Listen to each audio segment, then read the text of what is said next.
जय भीम जय मूल निवासी। मैं विक्रांत और आप देख रहे हैं एमबी न्यूज। आप सबों का बहुत बहुत स्वागत है। संध्या के 7 बजने वाले हैं और हमारा परिचर्चा कार्यक्रम की शुरुआत होती है। जैसा कि मैंने पहले भी बताया था कि एमबीएन प्रतिदिन संध्या 7 बजे नए नए विषयों पे, ज्वलंत मुद्दों पे, आंदोलन से संबंधित विषयों पे वो परिचर्चा कार्यक्रम चलाती है। आज भी वैसा ही एक विषय है। इस विषय में स्पष्ट रूप से दोस्त और दुश्मन की पहचान करने की बात है। स्पष्ट रूप से जो भारत में संघर्ष होते रहा है शुरू से लेकर आज तक, उस संघर्ष में दो लोग के बीच में संघर्ष हुआ, एक दोस्त और दुश्मन। तो इसमें कौन किसके बीच संघर्ष हुआ, कौन कहाँ से आया, अर्थात मैं कहूँ कि आज का जो विषय है वो है 15 बनाम 85 का संघर्ष का इतिहास। इसमें आपको जानने को मिलेगा कि 15 कौन है और 85 कौन है। जैसे कि इतिहास में बताया जाता है कि भारत में बहुत से लोगों ने आक्रमण किया, भारत में बहुत से लोगों ने आया, कई लोगों ने यहाँ आने के बाद, आक्रमण करने के बाद यहाँ से वापस चले गए, किंतु कुछ ऐसे भी लोग हैं जो बहुत पहले आए और आज तक भारत में यहाँ के लोगों के साथ में मिलकर रह रहा है, घुल मिल गया है, वो अपना रंग बदल लिया है, लोगों को पहचान में नहीं आता है। तो ऐसे में आज हमारे जो पैनलिस्ट है वो बताएंगे आपको कि 15 कौन है, या अर्थात जो विदेशी है जो यहाँ घुसपैठ किया, आक्रमण किया, वे कौन है। और यहाँ जो आंदोलन चले, यहाँ जो भारत का जो दो वर्गों के बीच में जो संघर्ष चला, दो लोगों के जो बीच में आंदोलन चला, उस संघर्ष में मूल निवासी कौन, विदेशी कौन, अर्थात 15 कौन, 85 कौन, ये जो हमारा आज का विषय है, इससे आपको हमारे दर्शक पैनलिस्ट आपको बखूबी बताएंगे। विषय भी आज 15 बनाम 85 के संघर्ष का इतिहास है। और इस विषय पे हमारे साथ आज के जो पैनलिस्ट हैं वे मूल निवासी लालचंद रजक, प्रदेश कार्यकारिणी सदस्य वामसेव झारखंड से हैं। दूसरे पैनलिस्ट हमारे साथ हैं मूल निवासी मंजूर आलम, वामसेव बिहार से हैं। और तीसरे पैनलिस्ट हैं मूल निवासी उपेंद्र साफी, प्रदेश उपाध्यक्ष वामसेव बिहार। आप तीनों को बहुत बहुत स्वागत करता हूं। और मैं शुरुआत करना चाहूंगा सर्वप्रथम लालचंद जी से जानना चाहूंगा कि जैसा कि मैंने पहले बताया कि भारत में बहुत से लोग आए और गए, उसमें से एक आर्य लोग भी हैं जो भारत में आगमन हुआ। तो भारत में आर्यों का आगमन और आक्रमण के संबंध में, उनका आगमन हुआ कि आक्रमण हुआ, ये लोगों के बीच में कंफ्यूजन है, लोगों में अनेक तरह की भ्रांतियां फैली हुई है। तो जो आर्यों के भारत में आगमन और आक्रमण के बारे में लोगों के बीच में जो भ्रांतियां फैली हुई है उसके बारे में बताएंगे। साथ ही साथ भारत में आर्यों का आगमन हुआ या आक्रमण, इस इतिहास को आप बखूबी हमारे दर्शकों के बीच में रखें।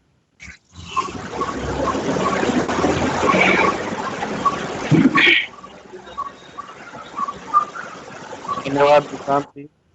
सर्वप्रथम एमपीएन नेटवर्क का बहुत बहुत धन्यवाद कि आपने मुझे आज समय दिया है अपनी बात रखने के लिए। तमाम पैनलिस्टों को जय भीम जय मूल निवासी, एमबीएन के दर्शकों को जय भीम जय मूल निवासी। आज का जो टॉपिक रखा गया है वाकई यह बड़ा ही ज्वलंत और जरूरी टॉपिक सा लगता है। जो शीर्षक रखा गया है 15 बनाम 85 के संघर्ष का इतिहास, और इससे संबंधित जो प्रश्न किए गए हैं तो बहुत ही बेहतर है। तो ये जो 15 बनाम 85 का जो शीर्षक आज रखा गया है, इसके संदर्भ में यदि हम बात करें, मैं मूल प्रश्न पर थोड़ा सा बाद में आऊंगा समय लेकर के। तो ये जो 15 बनाम 85 के संघर्ष का इतिहास, यह जो शीर्षक रखा गया है, यह शीर्षक कोई आज का नहीं है, यह शीर्षक कोई नया नहीं है।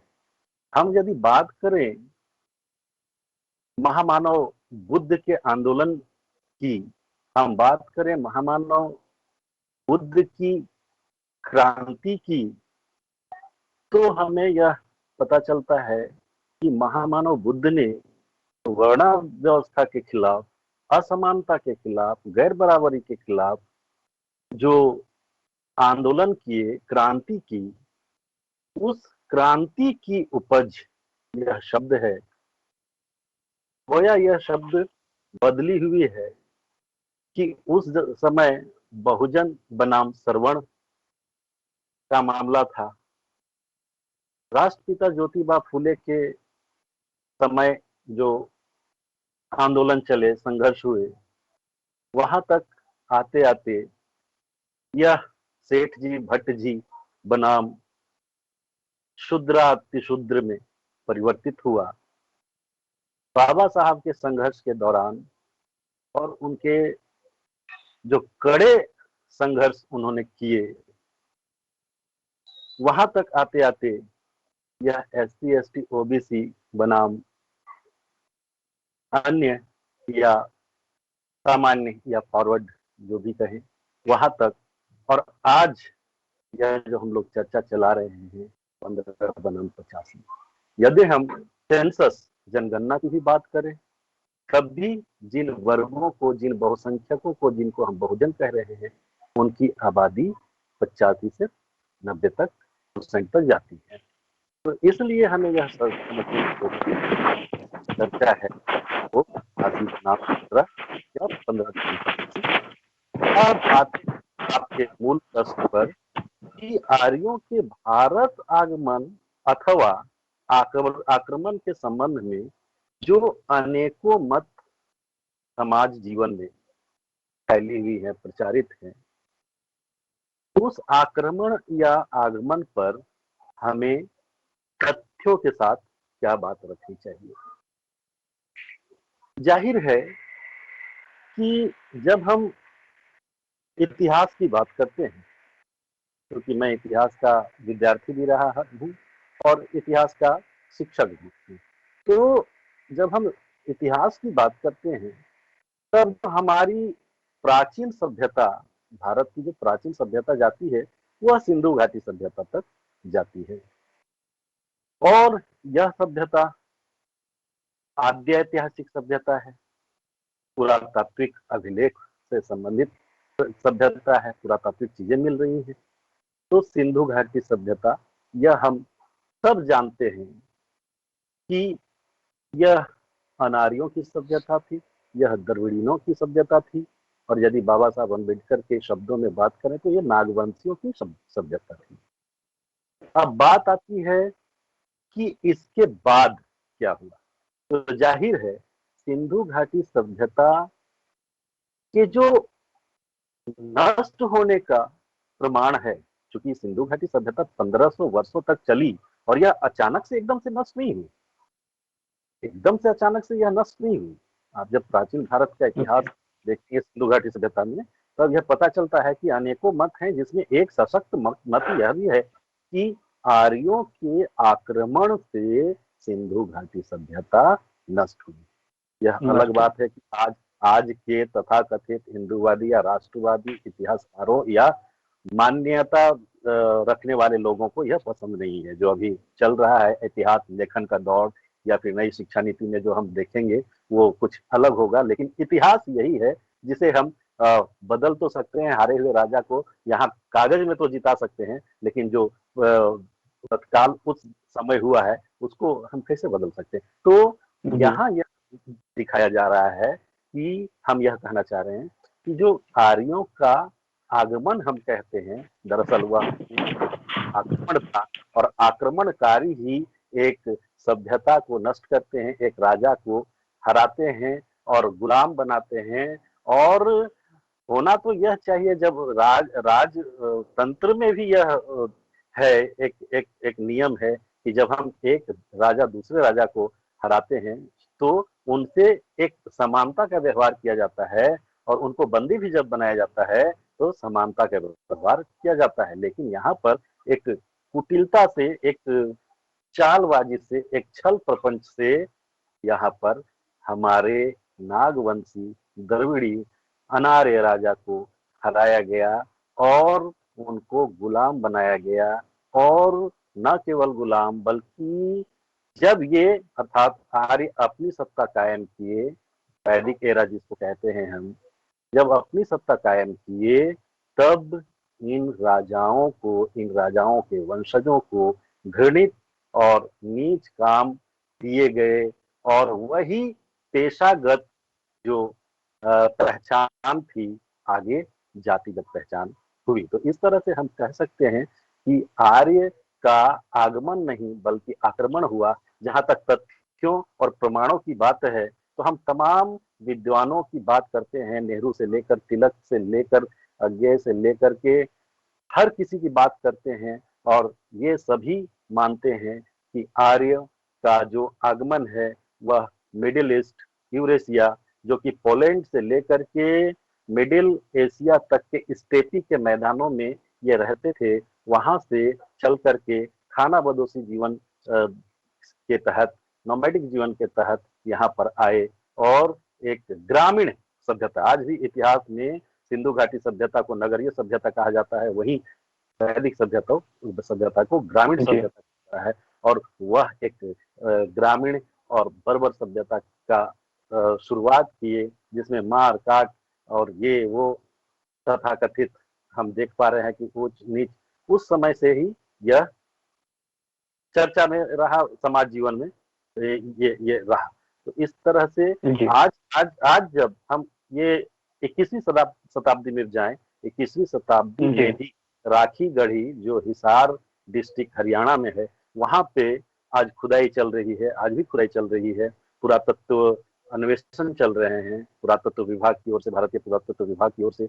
और वहां अभी 4,500 वर्ष, 4,500 साल पहले के एक कंकाल मिले हैं। उस कंकाल का सैंपल लिया गया, डीएनए करवाया गया और यह माना गया कि इस कंकाल का जो डीएनए है, सैंपल है, वह उत्तर भारतीयों से नहीं मिल रहा है बल्कि दक्षिण भारतीयों से यह ज्यादा मिल रहा है। और जैसा कि हम जानते हैं कि समाज जीवन में जो आक्रमण हुए उनका, हम नागवंशियों को वो दक्षिण की ओर जाना पड़ा। और इसलिए हम यह कह सकते हैं कि न केवल इतिहास में बल्कि जो वैज्ञानिक तथ्य, जो पुरातात्विक जी तथ्य जो आज चल रहे हैं तथ्य, उसमें भी यह माना जा रहा है कि आर्य आक्रमणकारी थे। और ये जो जी तथ्य है, आज आज भी यह तथ्य उनके इसी बात पर जाती है। धन्यवाद विक्रांत जी। जी जी, बहुत बहुत धन्यवाद डॉक्टर जी, अपने बखूबी इतिहास के साथ बताया कि आर्य लोगों को भारत में आगमन नहीं बल्कि आक्रमण हुआ था। आपने इसका बहुत ही प्रमाण सटीक बताते हुए बताया कि कैसे आर्य लोग खानाबदोश जिंदगी जीते हुए मध्य एशिया से चलकर भारत पर आक्रमण करते हैं और यहाँ के राजा को गुलाम बनाते हैं हराकर। बहुत बहुत धन्यवाद। मैं आगे जानना चाहता हूँ इसी कड़ी में मूल निवासी मंजूर आलम जी से कि जैसे कि बताया लाचन जी ने कि भारत में आर्यों का आगमन नहीं बल्कि आक्रमण हुआ, तो आर्यों का आक्रमण के बाद से लेकर वर्ण व्यवस्था का जो निर्माण हुआ, उसमें का जो दरमियान जो भी इतिहास हुए, घटना घटे, इन घटनाओं को आप हमारे दर्शकों को बताएंगे कि कैसे आर्यों का आक्रमण से लेकर उनकी वर्ण व्यवस्था का निर्माण तक का प्रक्रिया चला।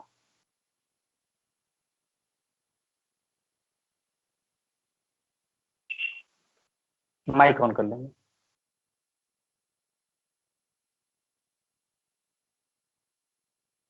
जी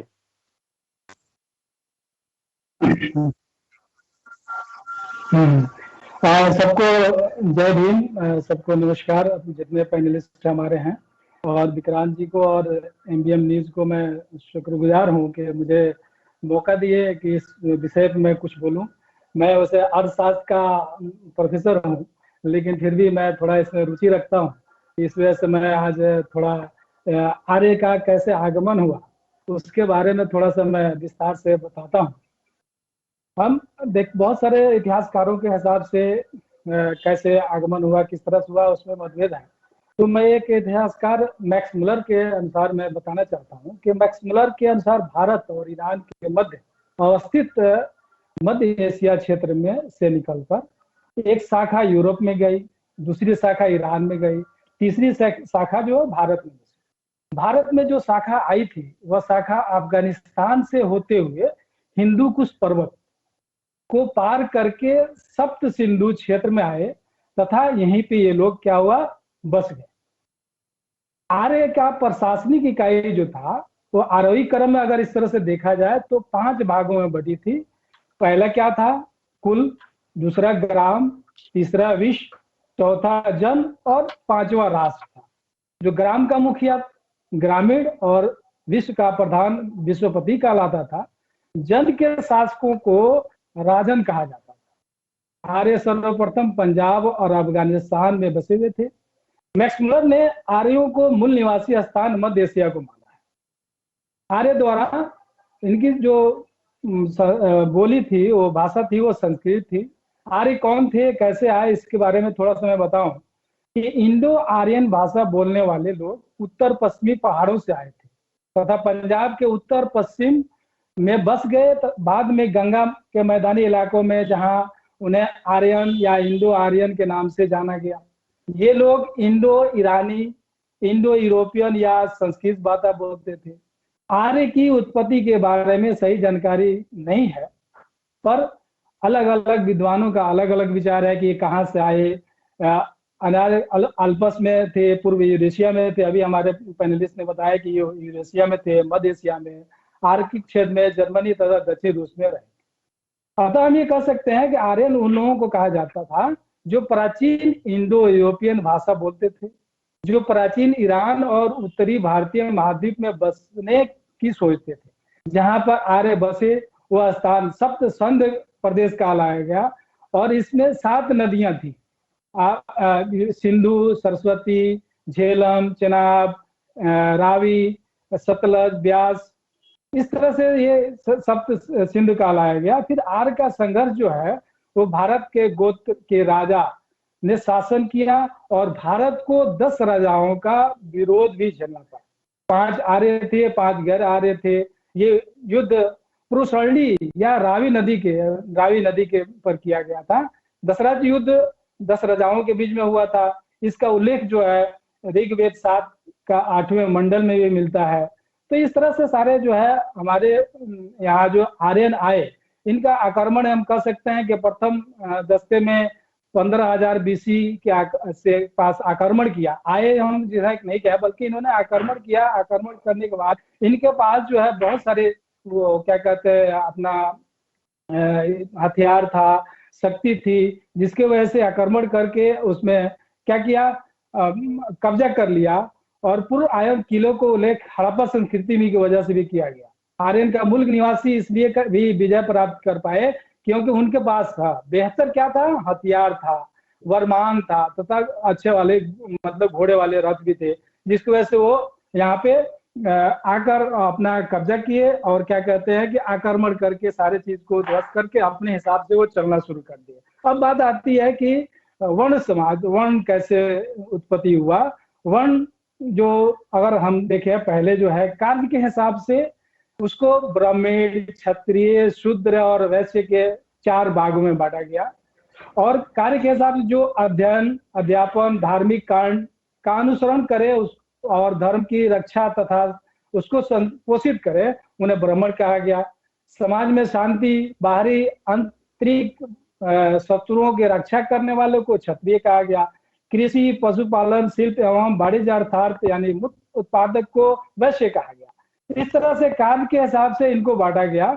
लेकिन आज के जो परिदृश्य है, जो 17 साल हो गया, उसमें कि इस तरह से इसको चमकाया गया कि अब वो जो कार्य के हिसाब से नहीं रहा बल्कि ये जाति के हिसाब से हो गया। और जाति के हिसाब से जो बड़े हैं वो क्षत्रिय हो गए। फिर उस तरह से अब आपको मालूम ही है कि बहुत सारा, किसी को हाथ कहा गया, किसी को मस्तिष्क कहा गया, किसी को जांग कहा गया, किसी को पैर का वो दिया गया। तो अगर हमें जो वैश्य थे उनको पैर का अनुसार दिया गया कि पैर के यहाँ, लेकिन पैर को देखा जाए कि सबसे इंपॉर्टेंट भाग जो पैर है, अगर पैर नहीं रहे तो फिर कोई काम नहीं हो सकता, किसी तरह का काम नहीं हो सकता। अब इसमें मैं थोड़ा सा वर्ण व्यवस्था के महत्व के बारे में थोड़ा सा बताऊंगा, पॉइंट बता देता हूं, उसके बाद वो एक्सप्लेन करूंगा कि क्या इसका महत्व था और इसका क्या बुरा प्रभाव पड़ा, इसको भी बताऊंगा मैं। जैसे मैं महत्व की बात करूं तो व्यक्तिगत उन्नति का अवसर मिला, शक्तियों का विकेंद्रीकरण हुआ इस तरह से करके, और जो है आपका श्रम विभाजन विश्लेषण, जैसे मैंने कहा कि मैं इकोनॉमिक्स का प्रोफेसर हूँ, तो इसमें डिवीजन ऑफ लेबर जो है बहुत ज्यादा वो काम करता है, इसको डिवाइड करके मैं यानी इस तरह से उनको मौका मिला। समाज में संघर्षों को मिटा, संघर्ष जो है वो मिटा और सामाजिक अनुशासन एक मिला जी। तो इस तरह से हम कह सकते हैं कि इसका जो है पॉजिटिव इफेक्ट भी था, लेकिन इसका जो है दुष्प्रभाव भी बहुत पड़ा। दुष्प्रभाव क्या है, वर्ण व्यवस्था के कारण जब समाज 4 भागों में विभाजित हो गया तो लोगों की सामुदायिक भावना जो है वो क्या हो गई, संकुचित हो गई। राष्ट्रीय एकता के मार्ग में बाधाएं उत्पन्न हो गई। फलस्वरूप क्या हो गया, विदेशियों ने देश पे गुलाम बनकर सैकड़ों वर्षों शासन किया। इस व्यवस्था समाज के प्रभाव। इस तरह से कह रहे हैं कि वर्ण व्यवस्था जो है वो क्या हुआ, वर्ण व्यवस्था ना ही समाज में अस्पृश्य और क्या क्या शोषण का जन्म दिया, मानी कि ये इस तरह से क्या हुआ कि वर्ण समाज को शोषण का वो कर दिया, शोषण करने लगे, और शोषण करते करते यहाँ तक ये हो गया है कि अभी आप देख लीजिए आजकल जमाने में हम लोग कहते हैं 85% और 15%, 85% होने के बाद भी हम लोगों को सताया जा रहा है और हमारे जो हक है वो नहीं मिल पा रहा है। जी जी जी, बहुत बहुत धन्यवाद मंजूर जी। आपने बताया कि कैसे आर्य भारत आक्रमण किए, उत्तरी क्षेत्र से भारत में आक्रमण करते हैं और वो भारत में जो उनके यहाँ व्यवस्था थी वर्ण व्यवस्था उसको यहाँ लागू करते हैं, और चौथे वर्ण व्यवस्था में चौथा वर्ण क्रिएट करते हैं वो लोग, उसमें यहाँ के लोगों को वो चौथे वर्ण में समाहित करते हैं, वो रखते हैं। जी बहुत बहुत धन्यवाद। मैं आगे जानना चाहता हूँ, हमारे साथ बिहार प्रदेश उपाध्यक्ष वामशक मुनिवासी उपेंद्र साथी जी हैं, मैं उनसे जानना चाहता हूँ कि वर्ण व्यवस्था के निर्माण से लेकर इसको ध्वस्त करने तक के संघर्ष का इतिहास क्या रहा है।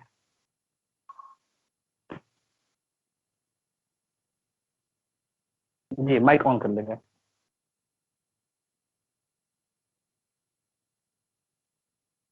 सभी साथी पैनलिस्ट और एंकर विक्रांत जी, देखिए वर्ण व्यवस्था के निर्माण और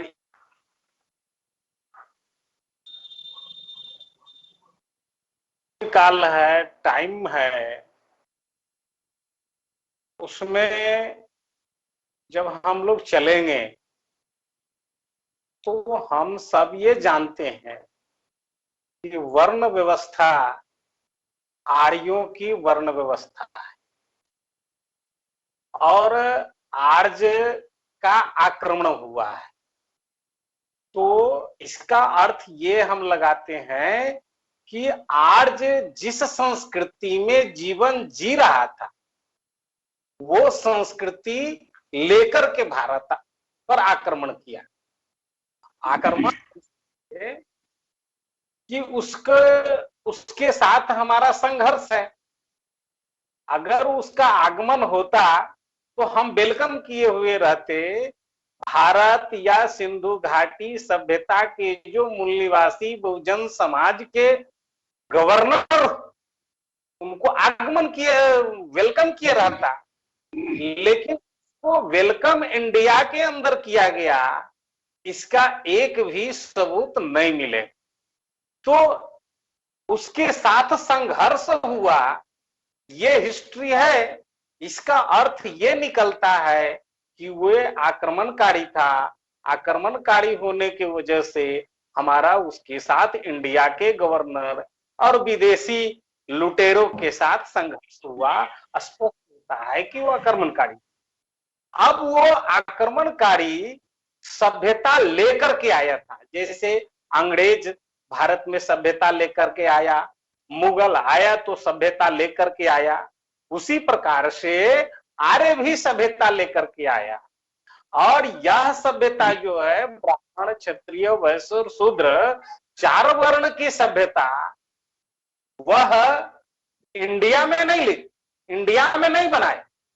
इंडिया में जब उसका आक्रमण हुआ और उस काल को वैदिक सभ्यता कहा जाता।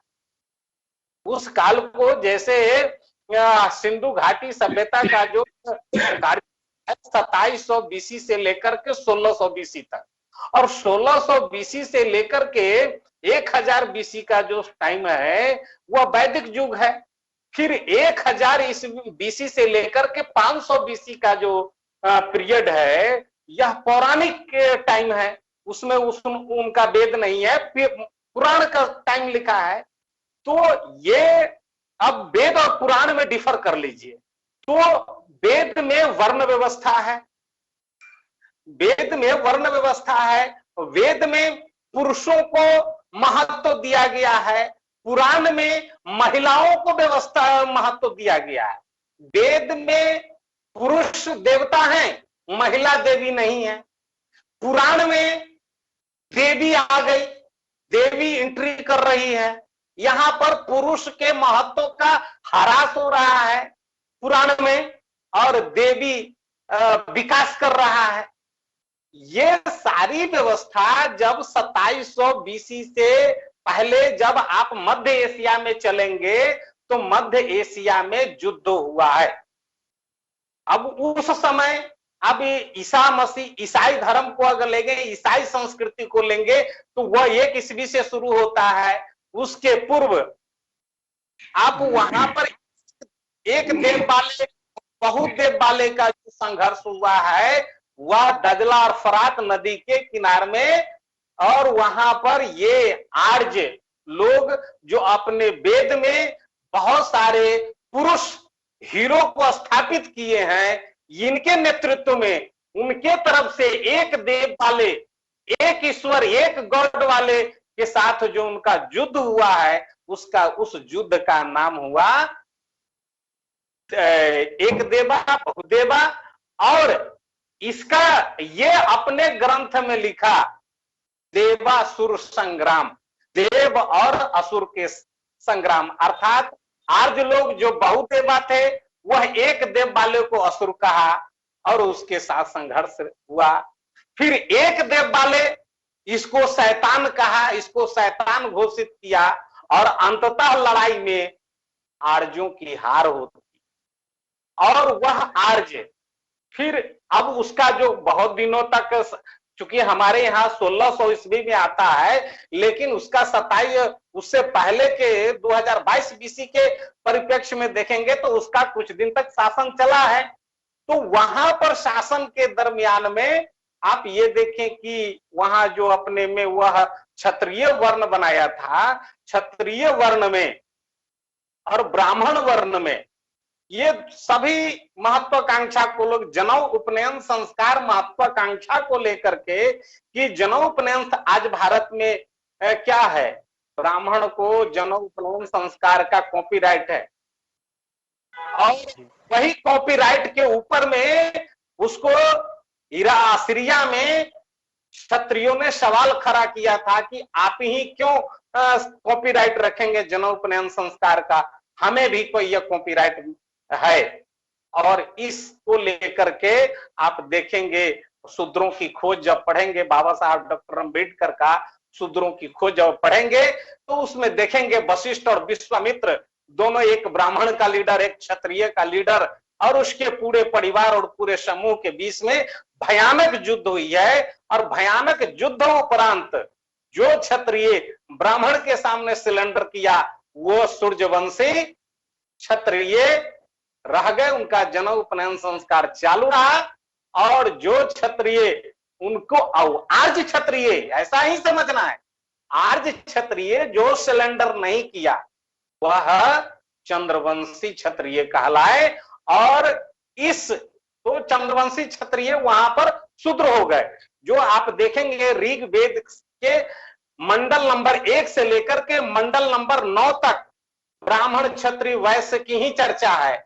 मात्र अंतिम में जाकर के 10वें मंडल में शूद्र की चर्चा आई है। ये बात क्लियर हो जाती है कि आर्यों के सभ्यता में 3 ही वर्ण था, अंतिम जो चौथा वर्ण था उसके आपसी विवाद के कारण, ईर्ष्या और द्वेष के कारण चौथा वर्ण बाद में बना, जिसको 10वें मंडल में जोड़ दिया गया। और वो 4 वर्णीय व्यवस्था और उस सभ्यता और संस्कृति को लेकर के 1600 BC में इंडिया में आया, जैसा कि हमारे पैनलिस्ट इस पर डिस्कशन कर चुके हैं, कैसे आए और कहां कहां आए।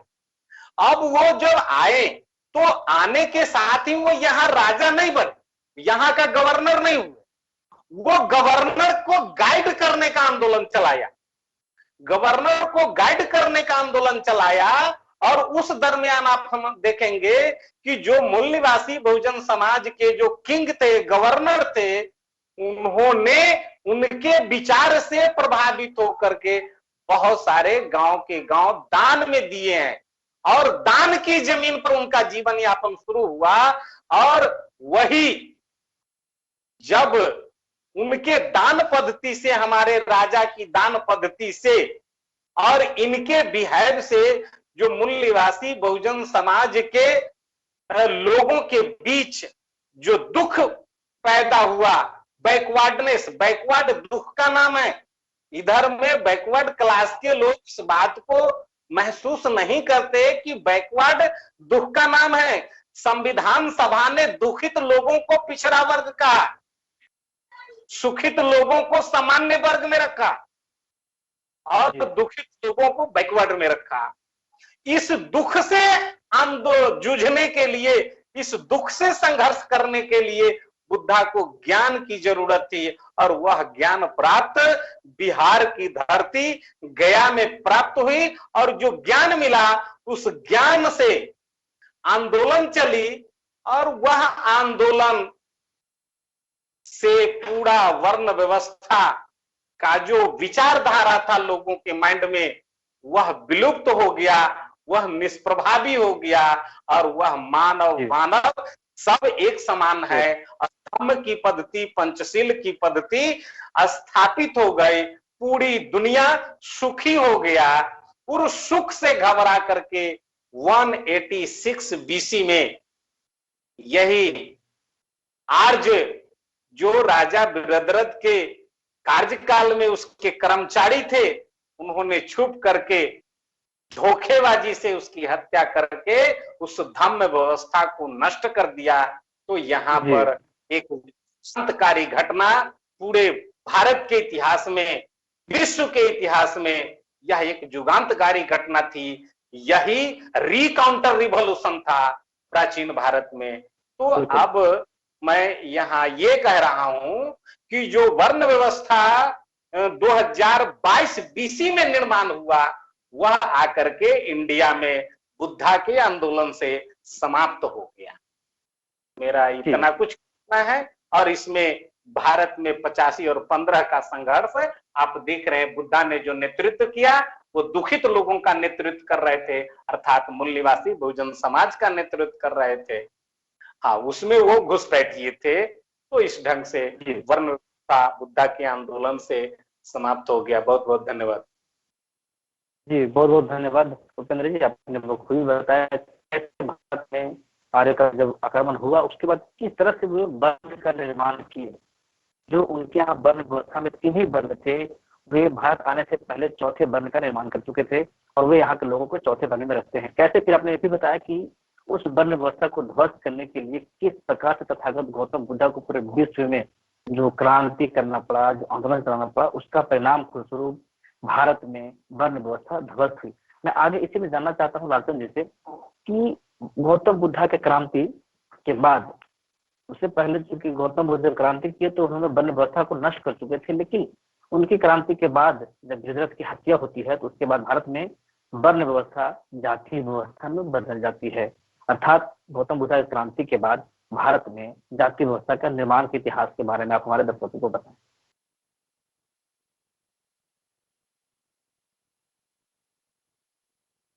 जी धन्यवाद विक्रांत जी।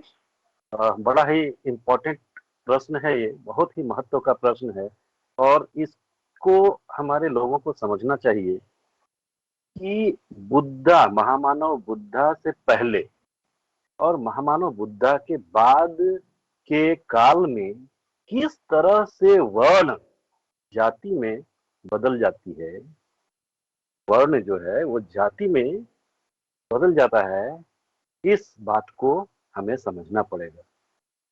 महामानव बुद्धा का काल, जैसा कि हम सब जानते हैं, 563 ईसा पूर्व से 483 ईसा पूर्व ऐतिहासिक तथ्यों में दर्ज है। अब इसी काल में, इसी दरमियान में उन्होंने महान क्रांति का नेतृत्व किया, महान आंदोलन खड़ा किया और जो आंदोलन खड़ा किया उन्होंने वह असमानता के खिलाफ आंदोलन था, वह गैर बराबरी के खिलाफ आंदोलन था।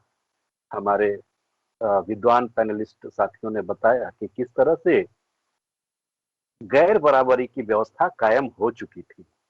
वैदिक एरा में किस तरह से गैर बराबरी की व्यवस्था कायम हो चुकी थी और वर्णाश्रम व्यवस्था के तहत यह गैर बराबरी समाज जीवन में कायम थी और प्रचंड रूप से कायम थी। हम यहाँ पर थोड़ा सा एक लकीर खींचना चाहेंगे कि बुद्धा के आंदोलन से पूर्व जाति व्यवस्था नहीं थी, यह वर्ण व्यवस्था थी।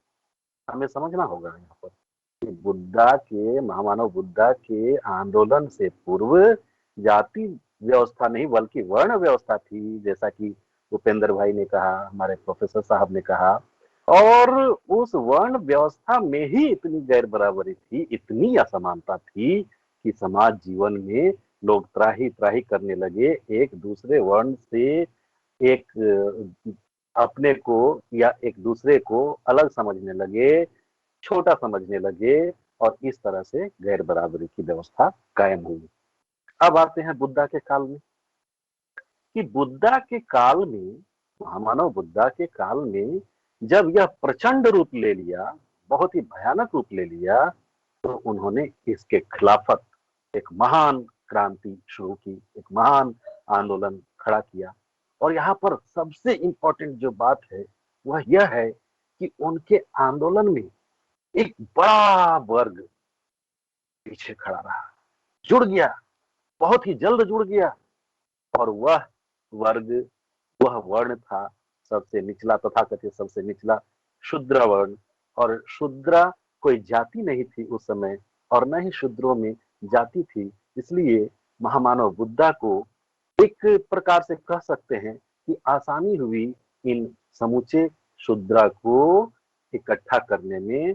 और जो गैर बराबरी से पीड़ित थे वे सभी जाति से नहीं बल्कि वर्ण से पीड़ित थे, और वो वर्ण जो शूद्र थे वो इकट्ठा हो गए और बुद्ध के पीछे, महामानव बुद्ध के पीछे चल दिए। उनके नेतृत्व में एक महान आंदोलन खड़ा किए, और उसी महान आंदोलन का नतीजा हुआ कि वर्णाश्रम जो व्यवस्था थी वह ध्वस्त हुई, वह चकनाचूर हो गई। और उसके बाद जो हम देखते हैं कि श्रमण संस्कृति, ये जो बहुजन संस्कृति है, बहुसंख्यक संस्कृति है, वह पैदा हुई। और श्रवण संस्कृति में अनेक राजा हुए। हम नंद वंश से यदि स्टार्ट करते हैं बुद्धा के बाद, तो नंद वंश से लेकर के मौर्य वंश तक सभी ऐतिहासिक तथ्यों में शूद्र का ही यह राजा घोषित किए गए हैं। और हमारे जो ये राजा हुए, शासक हुए, ये महान शासक हुए। हमारे मौर्य काल में अशोक महान से लेकर के उनकी 10वीं पीढ़ी तक, जो चंद्रगुप्त मौर्य थे, उनकी 10वीं पीढ़ी तक जो शासन व्यवस्था स्थापित हुई वह हमारी शासन व्यवस्था थी। और उसमें कोई गैर बराबरी नहीं, कोई असमानता नहीं, कोई डिस्क्रिमिनेशन नहीं, इतनी मजबूत शासन व्यवस्था थी। अब यहाँ ध्यान देने योग्य बात यह है कि जो वर्ण बुद्धा से पहले एक ढांचा तैयार किए हुए थे, और उस ढांचे में वे शीर्ष पर थे, वे क्या चुप बैठते? नहीं, कदापि नहीं। उनका दिमाग चल रहा था, कैसे आखिर ये जो हमारे नीचे थे वे हमारे ऊपर आ गए और शासक बन बैठे। उनका दिमाग चल रहा था, और इसी की परिणति हुई, जैसा कि उपेंद्र भाई साहब ने बताया कि 186 BC और 185 ईसा पूर्व हमारे महान मौर्य काल के 10वीं पीढ़ी के शासक बृहद्रथ की हत्या हुई। और हत्या की उसी के सेनापति पुष्यमित्र शुंगा ने, जो वर्णा से ब्राह्मण था। और हम यहाँ पर यह एक बात और कहना चाहेंगे कि ये जो वर्णा सिस्टम ध्वस्त हुआ, खत्म हुआ, तो उनके पास क्या काम रह गया? आखिर उनको भी तो काम करना था ना, वो तो अब वैसे नहीं रह सकते थे। तो उनके पास वो 2 काम रहे, एक तो रसोईया का काम करना शुरू किए, और दूसरा ये सेना में जाना काम किए। और वही एक सेना का नायक हुआ पुष्यमित्रा, और पुष्यमित्रा ने बृहद्रथ की हत्या की। और हत्या ही नहीं की, यहाँ पर हत्या किस तरह से की, यह देखने, सुनने और सोचने की बात है कि भरी सभा में उसे कत्ल किया गया। और कत्ल भी ऐसा कि वो भयावह नजर आए, भयावहता नजर आए, और पूरा समाज, पूरा शासन तंत्र हिल जाए, जैसे कि आज का आतंकवादी करता है। अपना आतंक फैलाने के लिए वह ऐसा कुछ करता है जैसे लोगों में भय का साम्राज्य कायम हो जाए। उसी तरह से यहाँ एक आतंक था, यहाँ एक आतंक का माहौल बनाया गया, और उस आतंक के माहौल में सत्ता परिवर्तन हुआ, और डायरेक्ट अब जो सत्ता है वो ब्राह्मणों के हाथों में आया, और पुष्यमित्र शुंगा शासक बना। अब इन लोगों ने चिंतन मनन शुरू करना। देखिए, इंपॉर्टेंट बात यहाँ पर है कि अब इन लोगों ने चिंतन मनन शुरू किया, और चिंतन मनन करके इन्होंने यह देखा कि आखिर हमारा शासन गया कैसे। और तब इनको पता चला यह जो वर्ण व्यवस्था थी उसमें हम लोगों को बांट नहीं पाए, और नहीं बांटने के कारण ये हमारे ऊपर हावी हो गए। जी। अब यह कहा गया कि एक संहिता लिखी गई जिसको तकनीकी समस्या आ रही है। जी जी, आपकी आवाज आ रही है ना? आवाज नहीं आ रही है? तो अच्छा अच्छा, ठीक है, धन्यवाद विक्रांत जी। तो थोड़ा सा आपने बखूबी बताया कि कैसे, बिल्कुल धन्यवाद लालचंद जी, आपने बखूबी बहुत अच्छी बातें बताई कि कैसे तथागत गौतम बुद्धा की जब क्रांति फलस्वरूप वर्ण व्यवस्था नष्ट हुई, तो जो वर्ण व्यवस्था में फोकट के अर्थात हम कहें मुफ्तखोरी बन बैठे थे लोग, वे लोग चुप नहीं बैठे रहे, और वे अपने अंदर कहीं ना कहीं इस चीज को मन बैठाए थे कि कभी न कभी प्रतिक्रांति करनी है। और वे मौका 185 ईसा पूर्व पुष्यमित्र शुंग द्वारा वीरद्रथ की हत्या करने के पश्चात भारत में जाति व्यवस्था की नींव डाली गई। बहुत बहुत धन्यवाद लालचंद जी। मैं आगे जानना चाहता हूँ, हमारे साथ मंजूर आलम सर है, उनसे कि जो जाति व्यवस्था का निर्माण हुआ गौतम बुद्धा की क्रांति के बाद, प्रतिक्रांति जो हुई आर्यों द्वारा, उस जाति व्यवस्था जो निर्माण हुआ उसको ध्वस्त करने के लिए, जाति व्यवस्था को नष्ट करने के लिए जो मूल निवासी बहुजन महापुरुषों ने आंदोलन चलाया, उस आंदोलन के बारे में आप हमारे दर्शकों को बताएंगे कि वो किस प्रकार से आंदोलन चलाया, उन्होंने जाति व्यवस्था को कैसे खत्म किया? जी, बहुत बहुत शुक्रिया आपका सर। सबसे पहले मैं ये बहुजन आंदोलन कैसे शुरू हुआ और किसने शुरू किया उसका थोड़ा सा हिस्ट्री बताएंगे। काशीराम जी जो है एक बहुत बड़ा, सबसे बड़ा बहुजन आंदोलन शुरू किया, जिसमें बामसेफ, DS4 और बसपा, ये 3 कंपोनेंट थे उसके, काशीराम के आंदोलन में जो बहुजन समाज के थे। इसके संस्थापक जो थे दीना भाना थे, DK खड़पड़े थे और काशीराम जी थे। 6 दिसंबर 1973 को ऐसा एक संगठन बनाने का कल्पना की गई। फिर 6 दिसंबर 1978 को राष्ट्रपति भवन के सामने जो वोट क्लब मैदान पे क्या हुआ, एक औपचारिक स्थापना हुई। किसकी? बामसेफ की। कन्वेंशन का नाम था बर्थ ऑफ बामसेफ। बामसेफ के बैनर तले काशीराम जी ने और उसके साथियों ने दलितों पर जो अत्याचार हो रहा था उसको विरोध किया। काशीराम जी ने दिल्ली, महाराष्ट्र, मध्य प्रदेश, पंजाब, हरियाणा, उत्तर प्रदेश में दलित कर्मचारियों को का जो संगठन था उसको मजबूत बनाया। जी और सर, मंजूर सामाजिक व्यवस्था, जैसा लगता है जी मंजूर सर, जैसे मुझे लगता है काशीराम साहब ने दलित सब बल्कि नहीं बल्कि उन्होंने बहुजन आंदोलन चलाया, अर्थात उन्होंने पूरे बहुजन आंदोलन की बात, जी बहुजन आंदोलन की बात कर रहा हूं मैं। बहुजन आंदोलन कैसे शुरू किया और इसको शुरू करने वाले कौन कौन थे उनको मैंने बताया। ये बहुजन आंदोलन की बात करके फिर उसमें मैंने कहा कि एक बहुजन आंदोलन था, फिर DS4 था, और फिर आपका बहुजन समाज वाला। तो 3 पॉइंट जो मेन था, पिलर था, उसको मैं एक एक करके बता रहा हूँ। अब DS4 की बात करते हैं कि DS4 जो है वो कैसे उसका उत्पत्ति हुआ। बामसेफ जो के जरिए कर्मचारियों और अधिकारियों का गोलबंदी का काम शुरू हो गया था। इसके साथ साथ सामान्य बहुजन का संगठित करने के लिए काशीराम जी ने 1981 में DS4 यानी दलित शोषित समाज संघर्ष समिति का स्थापना की। इनका एक नारा भी था, बहुत बढ़िया नारा था कि ठाकुर, ब्राह्मण, बनिया छोड़, बाकी सब है DS4। यह राजनीतिक मंच नहीं था, लेकिन इसके जरिए काशीराम जी ने सिर्फ दलितों और बल्कि अल्पसंख्यकों के बीच एक तरह की गोलबंदी कर रहे। DS4 के तहत उन्होंने क्या किया, जनसंपर्क अभियान चलाया, साइकिल मार्च निकाला, जिन्हें 7 राज्यों में लगभग 3000 किलोमीटर तक यात्रा की उन्होंने। अगली जाति के खिलाफ नारों के लिए क्या हुआ, ये दलितों और पिछड़ों को जोड़ते रहे। ये उसके बाद फिर बसपा की बात आती है। तीसरा जो कड़ी था मेन, एक बांसेफ हो गया, DS4 हो गया और बसपा हो गई। काशीराम यही नहीं रुके, बल्कि 1984 में काशीराम ने फैसला किया कि राजनीतिक सत्ता एक ऐसी चाबी है जिसके सभी ताले खोले जा सकते हैं। आपको मालूम होगा कि वाजपेयी जी के जमाने में काशीराम जी को प्रेसिडेंट का ऑफर मिला था, लेकिन उन्हें प्रेसिडेंट का ऑफर नहीं, ठुकरा दिया।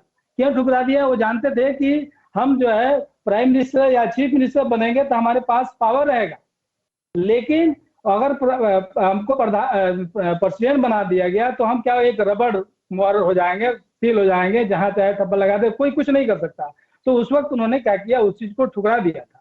बामसे के दूसरे सप्ताह जो थे उनका विरोध हुआ थोड़ा सा, उसके बाद फिर जो है जो सदस्य DK खड़पड़े थे उन्होंने क्या किया, उसको कमान संभाली और ये आंदोलन जारी रहा।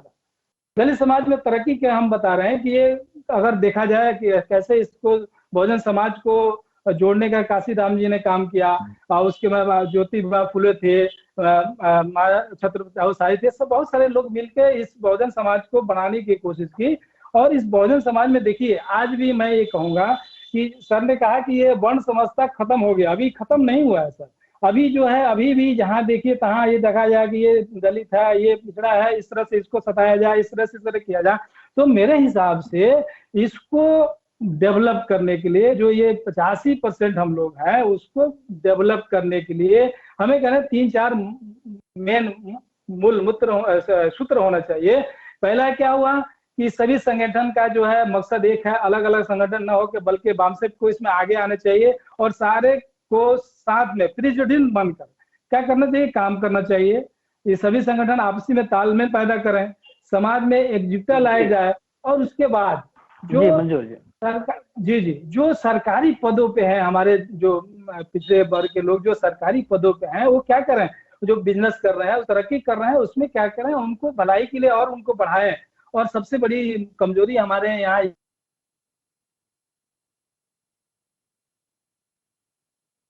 जी मंजूर जी, आपकी तकनीकी समस्याओं की वजह से आवाज रुक गई है, बीच में डिस्कनेक्ट हो गई है जी। ठीक है, तो हमें ये कहना है क्लास में आपको बता दें कि इसमें जो है 3-4 जो सूत्र है, यानी कि एजुकेशन बढ़ाना चाहिए, हमको एकजुट होकर काम करना चाहिए, क्योंकि हम लोग का सबका वही दुश्मन एक ही है, हमको सब मिलकर बढ़ाना है। बिल्कुल, हमसे बखूबी इस काम को कर रही है कि वो मूल निवासी बहुजन समाज को इकट्ठा कर रही है। लेकिन हमारा जो सवाल था, जो जाति व्यवस्था ध्वस्त करने की जो बात हो रही थी, इसमें महापुरुषों का जो आंदोलन था, जैसे कि रैदास हो, कबीर हो, फुले हो, अंबेडकर हो, ऐसे तमाम महापुरुषों ने जो आंदोलन चलाया, उस आंदोलन के बारे में दर्शकों को भी कुछ संक्षेप में बताएं।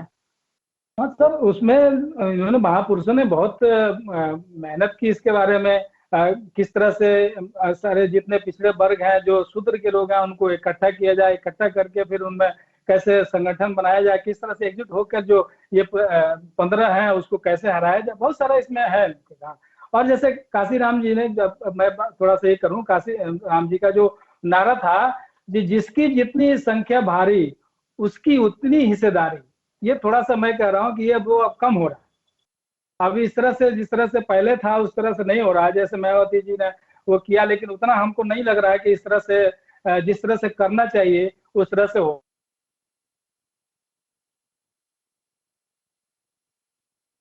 जी मंजूर जी, आपकी आवाज बार बार प्रॉब्लम कर रही है, मैं आगे बढ़ता हूँ। आपने जो जिस तरह का आपने उदाहरण रख रहे हैं कि DS4 बना, BSP बना, आज जिस कॉन्सेप्ट से BSP को बनाया गया था काशीराम साहब द्वारा, बहुजन कॉन्सेप्ट पे था, आज वो समता की बात न करके समरसता अर्थात प्रवचन की बात कर रहा है। तो वो जाति निर्माण की प्रक्रिया से वो बहुत दूर पीछे रह चुकी है। तो उससे उम्मीद करना मुझे लगता है कि लोगों के लिए बेईमानी होगी, अर्थात कुफियत होगी। मैं आगे जानना चाहता हूँ, हमारे साथ सतीश हैं, ये जो 15 और 85 का संघर्ष चला, जैसे कि उन्होंने काशीराम साहब का एग्जाम्पल दिया, जिन्होंने भी कहा था कि कांशीराम की एक पेन के एग्जाम्पल की एक 15 और एक 50 थी, तो उसमें जो 15 और 85 का जो संघर्ष चला, अर्थात आर्यों और यहाँ के मूल निवासियों के बीच में जो संघर्ष का पूरा जो इतिहास रहा, इतिहास के बारे में आप दर्शकों को बताएं। हेलो, आवाज जी सही है? आवाज सही जा रही है? जी हेलो, उपेंद्र जी कंटिन्यू। आवाज सही है? हाँ सही है, ओके कंटिन्यू करें। वो जब संघर्ष के इतिहास में जाएंगे तो भारत ही नहीं, विश्व इतिहास में इतिहास को 3 कालखंडों में बांटा गया है।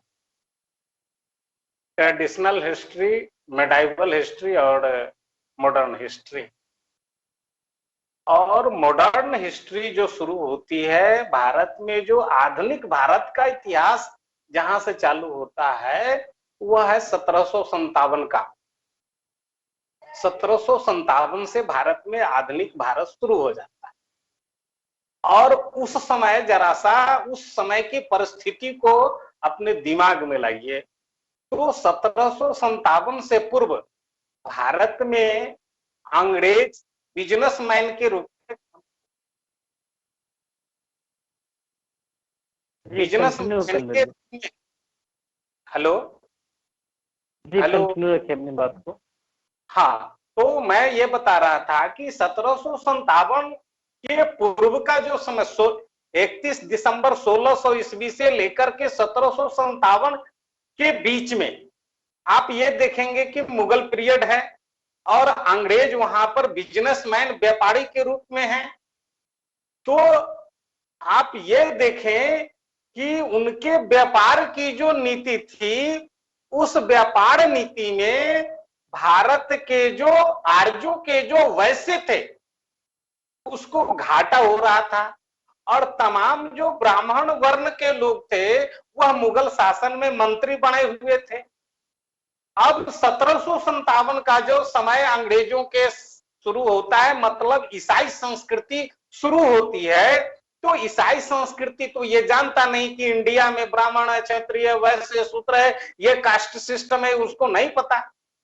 तो उस मुगल पीरियड से ये जुड़ाव होने के कारण अंग्रेज के यहाँ ये सैनिक की नौकरी नहीं करते हैं, और इस देश के अनटचेबल जो लोग हैं सर्वप्रथम अंग्रेजी हुकूमत में बड़े पैमाने पर रोजगार प्राप्त करते हैं, और रोजगार प्राप्त करते हैं। और उसी के बल पर आप देखेंगे कि 23 अक्टूबर 1764 को जो बक्सर की क्रांति हुई थी, बक्सर में जो आंदोलन हुआ था, वो भारत के, बिहार के अछूतों ने उसमें बढ़ चढ़ करके लड़ाई लड़ी थी।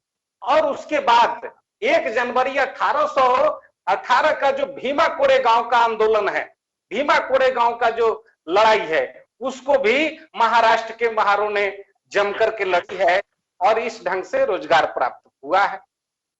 और उसी पीरियड में इस देश के जो 85% के लोग थे, खास करके अछूत वर्ण और शूद्र वर्ण के लोगों को ईसाई मिशनरी में थोड़ा थोड़ी पढ़ने का मौका मिला है। ईसाई मिशनरी में अब वो पढ़ करके थोड़ा थोड़ी आगे आ रहे हैं। तब आपको 1890 का इतिहास जरा सा देखेंगे, 1890 या 1900 ईस्वी, 1907 तक का इस इतिहास आप देखेंगे तो यहाँ के अब सवर्ण, ब्राह्मण, क्षत्रिय, वैश्य से लोग जो है वह अंग्रेजों के यहाँ रोजगार प्राप्त करने का काम शुरू कर देता है, वहां पर पद पदाधिकारी बनना शुरू कर देता है। और इनके दबाव से अंग्रेज जो है वहां अछूतों को वहां से निकालना शुरू कर देता है, जिसके विरुद्ध अंग्रेजों से भी इस देश के मूल निवासी बहुजन समाज के लोग लड़ना शुरू करते हैं। और तब आगे जाकर के 1937 में, सर्वप्रथम 1937 में इंडिपेंडेंट लेबर पार्टी के रूप में बाबा साहब डॉक्टर अम्बेडकर मुंबई के जो अंग्रेजों का असेंबली था उसमें मेंबर बनते हैं, 2 आदमी मेंबर बनते हैं, और वहां से मूवमेंट शुरू करते हैं, अपने समाज की बात शुरू करते हैं। तो जहां से ही अपने समाज की बात शुरू करते हैं, वहीं से सवर्णों की बात कम होने लगती है, और अंततः 17 सितंबर 1932 की घटना एक पूरी दुनिया के सामने में एक जुगांतकारी घटना है। 17 सितंबर 1932 को कॉमन अवार्ड बाबा साहब डॉक्टर अंबेडकर को इंग्लैंड के प्रधानमंत्री चेम्सफोर्ड ने घोषणा किया था, और मोहनदास करमचंद गांधी को, जिसको बाबा साहब ने कहा कि आधे महात्मा है और आधे पॉलिटिशियन है। आधे महात्मा इसलिए कि गीता हाथ में रखते हैं, इसलिए आधे महात्मा, और कांग्रेस पार्टी के सक्रिय कार्यकर्ता है, इसलिए आधे पॉलिटिशियन। तो उसको बड़ा नागवार गुजरा। 24 सितंबर 1932 को पूना पैक्ट समझौता होता है, और उसके बीच में 1 जनवरी 1848 से, जो ऐतिहासिक रूप से, जो मोटे तौर पर सबको पता है, 1890 के बाद, 1990 के बाद ही हमारे महापुरुषों के आंदोलन को थोड़ा थोड़ी ये ब्राह्मणिकल हिस्ट्री में अब छापना शुरू कर दिया है। तो आप वहां देखेंगे कि 1 जनवरी 1848 से लेकर के 1897 तक, सावित्रीबाई फुले को साथ रखेंगे तो 1897 तक ये हमारे ज्योतिबा फुले का आंदोलन है। 1916 से 1956 तक बाबा साहब डॉक्टर अंबेडकर का मूवमेंट है। उसमें आप कॉमन अवार्ड को रिजल्ट रखिए। इसके बाद पूना पैक्ट में थोड़ी हरास होती है। संविधान सभा की लड़ाई तो काफी भयंकर ईर्ष्यापूर्ण लड़ाई है, फिर भी बाबा साहब ने उसको प्राप्त किया, और अंततः बाबा साहब डॉक्टर अंबेडकर 29 अगस्त 1947 को संविधान सभा में जो 21 कमिटियां थी, उसमें से ड्राफ्टिंग कमेटी के चेयरमैन बने और अल्पसंख्यक कमेटी के भी सदस्य बने थे। और उसमें उसके माध्यम से बाबा साहब के जमाने में भी बहुत सारे लोगों ने छोटी छोटी, आज भी जैसे क्षेत्रीय स्तर पर लोग छोटे छोटे संगठन बना करके जो भी जहां जैसे भी मन होता है बेगर गाइड के बाबा साहब को पिक्चर को रखना है और मूवमेंट चलाते हैं, वैसे भी बाबा साहब के टाइम में भी ये आंदोलन चली। लेकिन रिजल्ट अंततः शेड्यूल कास्ट फेडरेशन के हाथ लगी और बाबा साहब डॉक्टर अंबेडकर संविधान सभा के सदस्य बने और भारत के मूल निवासी बहुजन समाज के लोगों को, अधिकार वंचित लोगों को अधिकार उसके चौखट तक पहुंचा दिए। ज्यों ही 18 वर्ष की उम्र पार करेंगे, उनके चौखट पर वो अधिकार पड़ा हुआ है, वो उठा लेता है। और यहां तक बाबा साहब की 18 वर्ष ही नहीं, भ्रूण अवस्था में जीवन प्राप्त करने वाले उस बच्चे को भी अधिकार गर्भ में जाकर के बाबा साहब ने पहुंचाया है। बाबा साहब की मोरालिटी इस स्तर तक है। भ्रूण हत्या आज कोई नहीं कर सकता है ना, कोई महिला पुरुष, स्त्री पुरुष मिलकर के भी भ्रूण हत्या नहीं कर सकता। वो कारण क्या है? कानून का डर है और संविधान सभा के संविधान के अधिकार का डर है। और वो डर पैदा किया बाबा साहब डॉक्टर अंबेडकर।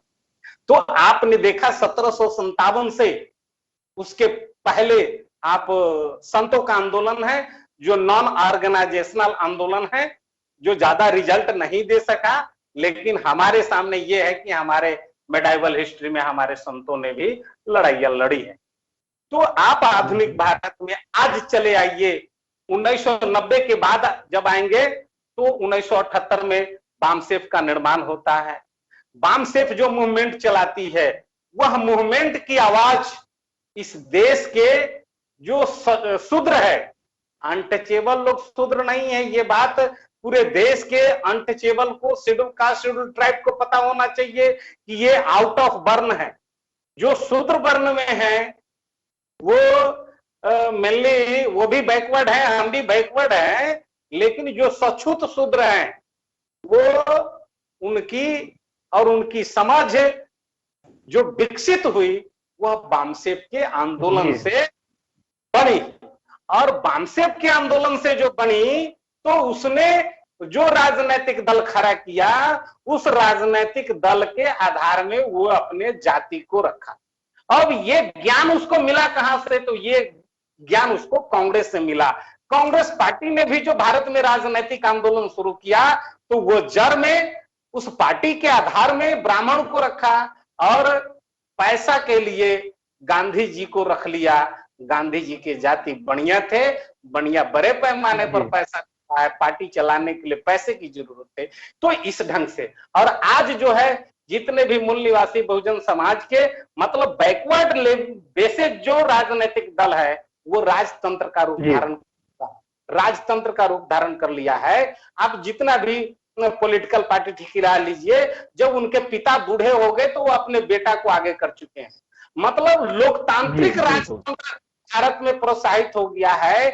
यह लोकतंत्र की अनैतिकता को प्रदर्शित करता है और इसमें सबसे ज्यादा अनैतिक हो गया है शीर्ष संगठन, जिसके कारण हमें जो देश में जो समान आर्थिक व्यवस्था, समान शैक्षणिक व्यवस्था और समान सामाजिक व्यवस्था स्थापित करने में जो कठिनाई उत्पन्न हो रही है, उसके पीछे का वजह यह है कि हमारे जो शीर्ष संगठन है वह अनैतिक आचरण में लिप्त हो जाता है। उसके पास नैतिकता की आचार संहिता, देखिए बुद्धा ने जो आंदोलन चलाया अपनी नैतिकता बनाए रखने के लिए, उन्होंने धम्म की स्थापना की, पंचशील को लिखा, अष्टांगिक मार्ग को लिखा, 22 प्रतिज्ञाएं लिखी। लेकिन आज के संगठन में चले जाइए तो ये सब आचार संहिता का अभाव है और इस अभाव के कारण वह अनैतिक हो जाता है, जिसके कारण थोड़ी बहुत कठिनाई होती है। नहीं तो जिस मात्रा में हम लोग तैयार हो चुके हैं शासन करने के लिए और शासन सत्ता तक पहुंचने के लायक हम हो चुके हैं, सिर्फ जरूरत है तो नैतिकता के। बहुत बहुत धन्यवाद, समय थोड़ा ज्यादा मैं ले लिया। जी बहुत बहुत धन्यवाद उपेंद्र जी, आपने बखूबी बहुत ही विस्तार पूर्वक बताया कि कैसे आज भारत में जो भी आंदोलन चल रहे हैं, जो संघर्ष चल रहे हैं, उस संघर्ष का परिणाम और संघर्ष कैसे चला, संघर्ष को किस तरह से चलना चाहिए नैतिक और आचरण के साथ, बखूबी आपने बताया। बहुत बहुत धन्यवाद। आगे जानना चाहते हैं प्रोफेसर मंजूर आलम सर से कि 1585 का जो संघर्ष हुआ, इस संघर्ष को, इतिहास को देखते हुए आज के दौर में जो मूल निवासी समाज के लोग संघर्ष कर रहे हैं या आंदोलन चला रहे हैं, उनके लिए आपका क्या संदेश होगा? जी बहुत बीच में मेरे ख्याल से कुछ होल्ड हो गया तो कोई बात नहीं। मैं ये कह रहा हूँ कि मैंने शुरू में ये बताया कि जो हम 85% है, अब 85% होने के बाद भी हम जो है उस लेवल तक नहीं पहुंच पा रहे हैं जहां तक हमें पहुंचना चाहिए। जिस तरह से हमारे बहुजन समाज के लिए जैसे काशीराम जी ने और महात्मा ने कोशिश किया, उस कोशिश को हमें लग रहा है कि और ज़्यादा मजबूती से लेकर चलना पड़ेगा। और हमारे समाज में हमें एजुकेशन की कमी है सर। एजुकेशन जब तक नहीं मिलेगा तब तक हम वहाँ पे नहीं पहुँच सकते हैं। सर ने कहा कि हम लोग पहुँचने के लायक हो गए, वो ठीक है, लेकिन अभी देखिए कोई भी इलेक्शन हो रहा है तो क्या हो जा रहा है, उस इलेक्शन किस तरह से हो रहा है वो खुद बखूबी आप जानते हैं। हम ज़्यादा होने के बाद भी वहाँ तक नहीं पहुँच पा रहे हैं। तो इसको हमें क्या करना है कि एक संगठित होकर एक ऐसा ये करें कि एजुकेशन दिया जाए, जो बेरोजगार है उसको रोजगारी दिया जाए, इस तरह से करके माहौल बनाया जाए कि हम उस लेवल तक पहुंचे और वहां तक पहुंचे। वो मैंने कहा कि काशीराम जी ने प्रेसिडेंट का ऑफर टुकड़ा दिया, क्यों? कि वो जानते थे कि सिर्फ वहां पे जाने से काम नहीं चलेगा, क्योंकि हमारी जो है चाबी जो है वो इसमें है, एकता में है। और जहां तक एजुकेशन बढ़ेगा तो हमारी जो है और ये भागीदारी बढ़ेगी और हम वहां तक पहुंच पाएंगे। अल्पजन मंजूर जी, आज अल्पजन और बहुजन अर्थात 1585 का जो संघर्ष चल रहा है, इसमें आज जो बहुजन समाज की तरफ से, मूल निवासी बहुजन समाज जो है, उनके तरफ से जो भी संगठन चल रहे हैं, क्या वे महापुरुषों को बताए, जो उन्होंने स्पष्ट बताया कि दोस्त कौन है दुश्मन कौन है, क्या उस मार्ग को अपनाते हुए चल रहे हैं? क्या उनकी बातों पे चल रहे हैं? उस पे आप हमारे जो दर्शक देख रहे हैं, जो विभिन्न संगठनों से जुड़े हुए लोग हैं, उनको आप 2 मिनट में आप क्या उन्हें बताना चाहेंगे?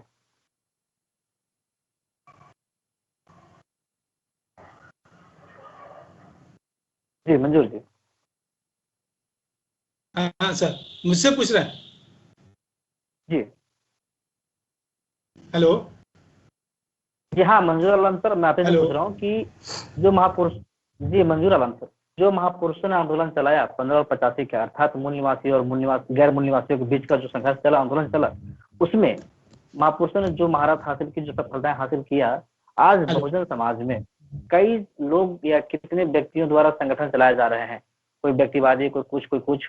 तो ऐसे में उन संगठन के लोगों को, हमारे दर्शकों को आप क्या बतलाना चाहेंगे कि वे 15 और 85 की लड़ाई में स्पष्ट रूप से जो दोस्त और दुश्मन की पहचान है वो कैसे करें, संक्षेप में बताएंगे? जी जी जी, मैंने ये कहा कि सबसे पहले जो है हमारी जितनी भी पुरखों ने इतना मेहनत किया, मेहनत करके इस मुकाम तक हमें पहुंचा दिया है कि हम उस चाबी को हासिल कर सकते हैं। इस हासिल करने के लिए हमें क्या है, पहला मेन सूत्र ये है कि हमें सभी संगठन को आपस में क्या करना, तालमेल पैदा करना होगा और समाज में एकजुटता लानी होगी। जब तक एकजुटता नहीं होगी तब तक हम वहां तक नहीं पहुंच सकते हैं। तो कहने का मतलब एकजुटता कैसी होगी जी, क्योंकि उसको जानकारी नहीं हासिल होता है। बहुत सारे दूर दराज के लोग हैं, उनको मालूम नहीं हो पाता है क्या करना है क्या नहीं करना है। एक बड़ा आदमी आता है, कहता है कि ये करना है और वो करना शुरू कर देते हैं। तो उसको जागरूकता मेरे ख्याल से सबसे जरूरी है कि जागरूकता अभियान एक चलाया जाए, जागरूक किया जाए कि कहाँ पे किस तरह से हमें फायदा है, कहाँ नुकसान है, तब जाके हम उस अचीवमेंट को हासिल कर सकते हैं। जी जी, बहुत बहुत धन्यवाद मंजूर आलम जी। मैं आगे जानना चाहता हूँ उपेंद्र साथी, जैसे कि आज जो हमारा डिस्कशन हुआ इसमें कंक्लूजन के तौर पे जो 15 और 85 की जो स्पष्ट विभाजन रेखा है, आज भी बहुत से हमारे लोगों में इसकी समझ नहीं है कि 15 कौन है 85 कौन है, अर्थात कि मूल निवासी वो अपने आप को मूल निवासी एक्सेप्ट करने में भी हिचकिचा रहे हैं। ऐसे लोगों को आप क्या संदेश देना चाहेंगे?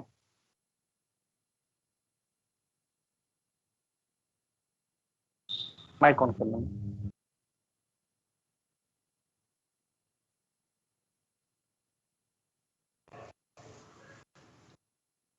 हाँ, हेलो। आपकी बात को अगर हम जोड़ करके देखें और उसको हम थोड़ा सा चिंतन में जाएं तो आपको ये दिखाई देगा कि जिनको दोस्त और दुश्मन की पहचान नहीं हो रही है या होने में थोड़ी सी हिचकिचाहट है, उनकी दिमाग का जो कैसेट है वो किच कर जाता है, सही से चल नहीं रहा है। तो उसके पूर्व आप जाएंगे तो एक सवाल बनता है कि हम मूल निवासी बहुजन समाज के लोग शांति चाहते हैं या अशांति चाहते हैं? अगर शांति प्रिय लोग हैं तो दुनिया में और भारत में जितनी भी संस्कृति है सभी का संस्कृति लड़ाई झगड़ा और हिंसा से पड़ा हुआ है। वो कहीं भी पढ़ करके दरफियात कर सकते हैं, संतुष्ट हो सकते हैं। केवल एक ही संस्कृति है जो शांति प्रिय संस्कृति है और वह है बुद्धा की संस्कृति, जो हिंसा पर आधारित नहीं है, वह शांति प्रिय है, शांति पर आधारित। तो जो शांति प्रिय लोग होंगे तो वो शांति का संस्कृति खोजेंगे, तो उनको पता चलेगा कि जितने भी 8 धर्म 8 संस्कृति के लोग पूरी दुनिया में वास करते हैं तो केवल एक ही है, वह है बुद्धा की संस्कृति, धम्म की संस्कृति, जो शांति प्रिय है। और शांति से ही, विचार के माध्यम से ही वह लोगों तक पहुंच पाए हैं और अपनी संस्कृति को स्थापित कर पाए हैं। दूसरी बात मैं कहना चाहता हूं कि जैसे बुद्धा के आंदोलन में सारी नैतिकता बौद्ध भिक्षु के लिए, प्रवज्ञा प्राप्त करने वाले लोगों के लिए, सबके लिए नैतिकता लिखी गई थी और नैतिकता पढ़ाया गया था। वर्तमान भारत में, लोकतांत्रिक भारत में डेमोक्रेसी का जो नीड, डेमोक्रेसी की जो आवश्यकता है वो बाबा साहब डॉक्टर अंबेडकर ने लिखी है। लोकतंत्र के लिए आवश्यक शर्त बाबा साहब ने लिखी है। डेमोक्रेसी के नीड को सबको समझाना पड़ेगा और सबको उसका पालन करना पड़ेगा और इस नैतिकता के साथ जीवन यापन करना पड़ेगा और अपने को उस नैतिकता के नियंत्रण में रखना पड़ेगा। अभी देखेंगे बहुत सारे संगठन अनियंत्रित होते हैं, शीर्ष वाले लोग जो होते हैं ना वो अनियंत्रित होते हैं, और जब शीर्ष अनियंत्रित हो जाता है तो सभी जगह अनियंत्रण पैदा हो जाती है और इस अनियंत्रण का जो परिणाम आता है वो परिणाम हम सबके सामने है।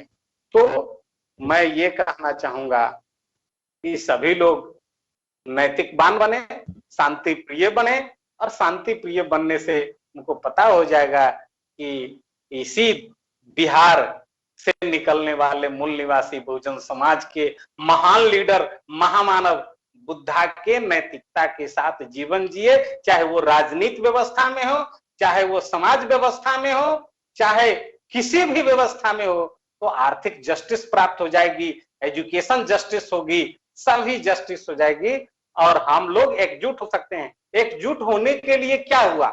एकजुटता के लिए कोई सुलेशन तो नहीं बना, कोई गम तो नहीं बना है। और पूरी दुनिया के यूनिवर्सिटी में किसी को गुड का, बेटर का, बेस्ट का, ऑनेस्ट का, अच्छा का, बुरा का सर्टिफिकेट तो नहीं मिलता है। वो सर्टिफिकेट है क्या? भारत ही नहीं, पूरी दुनिया में अच्छा होने का, इंसान होने का, गुड होने का, बेटर और वेस्ट होने का वह मापदंड है डेमोक्रेसी। डेमोक्रेसी बिहेव अगर संगठन में है, संगठन के कार्यकर्ताओं में है, तो वो ऑनेस्ट है। और डेमोक्रेसी ही लोगों को जोड़ता है और ऑटोक्रेसी लोगों को एक दूसरे से अलग करता है। ब्राह्मणिकल व्यवस्था ऑटोक्रेसी पर है, इसीलिए वह पहले वर्ण में अलग हुआ, फिर जाति में अलग हो गया, खंड खंड में तोड़ दिया। डेमोक्रेसी में भारत के लोगों का जो पहचान है वह शेड्यूल कास्ट, शेड्यूल ट्राइब और अदर बैकवर्ड क्लास मात्र 3 जगह पे ला करके रखा 85% लोगों को। और इस लोकतंत्र को और ज्यादा प्रगाढ़ बनाएंगे और लोग ज्यादा लोकतंत्र से ज्ञानवान होंगे तो वह एक जगह आएंगे और वह एक जगह हो जाएगा मूल निवासी बहुजन समाज। और सॉरी, एक दूसरा जगह बन जाएगा आर्य विदेशी, मतलब क्लियर हो जाएगी। तो इस ढंग से डेमोक्रेसी हमें जोड़ता है और डेमोक्रेसी में जो अपराधी है उसको जेल में रखा जाता है। तो वो 15% जो लोग है अपराधी, जो समाज के साथ अपराध किया है, ये मूल निवासी ही उसे सजा दे सकता है, उसे सेल में बंद कर सकता है। तो उसके लिए लोगों को डेमोक्रेटिक बिहेव परम आवश्यक है, इसके बिना हम लोगों को नहीं जोड़ सकते। तो अंततः मैं यही कहूंगा कि लोकतंत्र को पढ़ा जाए। बाबा साहब ने उसके आवश्यक सभी शर्तों को लिखे हैं, उसको पढ़ा जाए और उसको जीवन में ढाला जाए और तमाम नैतिक नियम को, तमाम आचार संहिता को भी लिपिबद्ध करके कार्यकर्ताओं को ट्रेनिंग दे पढ़ाएं और ये सब स्थापित होगा, ऐसी आशा और विश्वास है। आपने समय दिया इसके लिए बहुत बहुत धन्यवाद। जी बहुत बहुत धन्यवाद। आपने बताया कि हमारे दर्शकों को, हमारे कार्यकर्ताओं को आज के दौर में जो भारत में जो भी मूल निवासी आंदोलन चल रहे हैं उन सबको नैतिक और लोकतांत्रिक चरित्र होना जरूरी है। मैं इसी संबंधित आखिर में जानना चाहूंगा लालचंद जी से कि जो हमारे दर्शक आज देख रहे हैं, जो संगठन चला रहे हैं, आज जो संघर्ष है वो 15 और 85 का संघर्ष है। इस संघर्ष में जैसा कि उपेंद्र साथी जी ने बताया कि आज अनियंत्रित लीडर पैदा भी हो चुके हैं, तो उन अनियंत्रित लीडर को, कार्यकर्ताओं को नियंत्रित करने के लिए लोकतंत्र की क्या आवश्यकता है और लोगों में लोकतंत्र की कितना समझ होनी चाहिए, आप इसके बारे में दर्शकों को कुछ बताएंगे?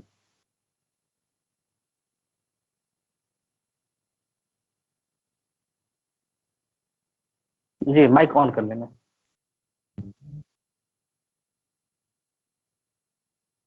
धन्यवाद विक्रांत जी, आपने संदेश के रूप में पूछा है। मैं सटीक, संतुलित और संक्षिप्त में ही यह जवाब देना चाहूंगा। जो 85-15 का जो संघर्ष है, इसको मैं सकारात्मकता से देखता हूँ, सकारात्मक दृष्टि से देखता हूँ। यह कोई खूनी संघर्ष नहीं है, यह वैचारिक संघर्ष है, यह व्यवस्थात्मक संघर्ष है। और निश्चित रूप से यह मानिए कि आज यह जो 85% लोग हैं, इनके विचार में, इनके दिमाग में यह जागरूकता आ चुकी है कि हम कहीं ना कहीं इस भारतीय समाज जीवन में कुछ और कहीं ज्यादा, कहीं कुछ और कहीं ज्यादा समस्या से पीड़ित लोग हैं और व्यवस्था के मारे हुए लोग हैं। निश्चित रूप से वो आगे आ रहे हैं और 85 जो है वो अपनी अवस्था को पहचान पा रहा है। और ये ऐसे नहीं हुआ, ये हुआ लगातार, निरंतर, सतत प्रयत्न से, सतत प्रयत्न बांध से जो 40-45 साल से आंदोलन चला रही है, इनके परिणाम से, इनके जागरूकता अभियान, इनके सतत कार्य, लाखों कार्यकर्ताओं की मेहनत, और इनसे यह चीज आज समाज जीवन में कायम हुआ है। मैं यह कहना चाह रहा हूँ कंक्लूजन के तौर पर कि जैसे जैसे जैसे कि हमारे महापुरुषों ने भी कहा है कि जैसे जैसे आपका कार्य आगे बढ़ेगा वैसे उसमें बाधाएं भी आएंगी, नो डाउट बाधाएं आएंगी। तो लोग उसको काउंटर करने के लिए आएंगे, लेकिन हमें वो नहीं सोचना है।